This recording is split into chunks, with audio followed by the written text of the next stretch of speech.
Everyone, आज बात करते हैं उस प्रकरण के बारे में जो शिक्षा निदेशक को लेकर के हो रहा है, जिसमें ये कहा जा रहा है कि उन पर हमला हुआ है और उन्होंने एक एफआईआर दर्ज करवाई है किसी जनप्रतिनिधि पर।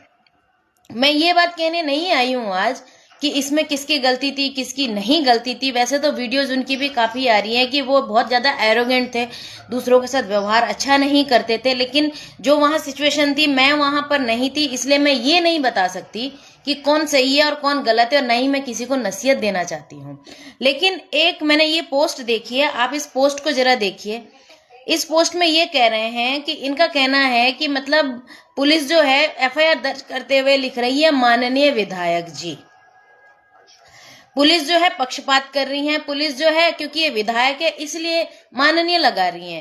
तो मैं एक जानकारी आप लोगों को देना चाहती हूँ, वो जानकारी ये है कि जब भी आप कोई तहरीर पुलिस को देते हो, यानी कि एप्लीकेशन पुलिस को देते हो, आप एप्लीकेंट है, उसमें आप जो भी भाषा लिखते हैं शुरू से लेकर के सेवा में से लेकर के लास्ट तक धन्यवाद तक, और उसके नीचे जब आपका एड्रेस वगैरह लिखा रहता है वो सारी चीजों तक, पुलिस एफआईआर को एज इट एज आपकी तहरीर के आधार पर कॉपी करती है।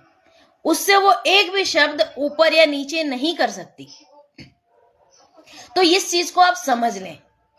आप जो बात कह रहे हैं ना सोशल मीडिया पर कि माननीय विधायक लिख दिया, पुलिस ने नहीं लिखा।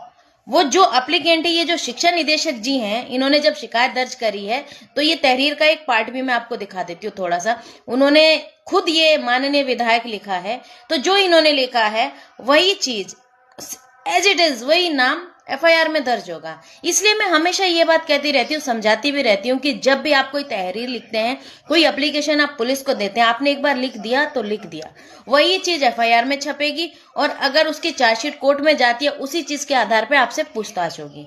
आप उसे चेंज नहीं कर सकते, क्योंकि आपने लिख दिया है तो लिख दिया है। और अगर आप उस चीज को बदल के कोई दूसरा लेटर देते हैं, फिर कुछ और बात कहते हैं, तो उसमें कॉन्ट्रडिक्शन हो जाता है।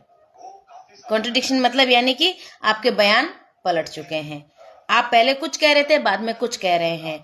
तो ये एक मेरी सलाह भी आप लोगों से, कानूनी सलाह भी है, और मैं बात भी कहना चाहती हूँ। अब इस चीज को राजनीति की तरफ ले जाना और ये कहना कि माननीय विधायक जी जो है पुलिस ने लिखा है, तो वो पुलिस ने नहीं लिखा है, शिक्षा निदेशक ने ही अपनी तहरीर में वो चीज लिखी थी, इसलिए उन्होंने आगे उसी चीज को कॉपी कर दिया।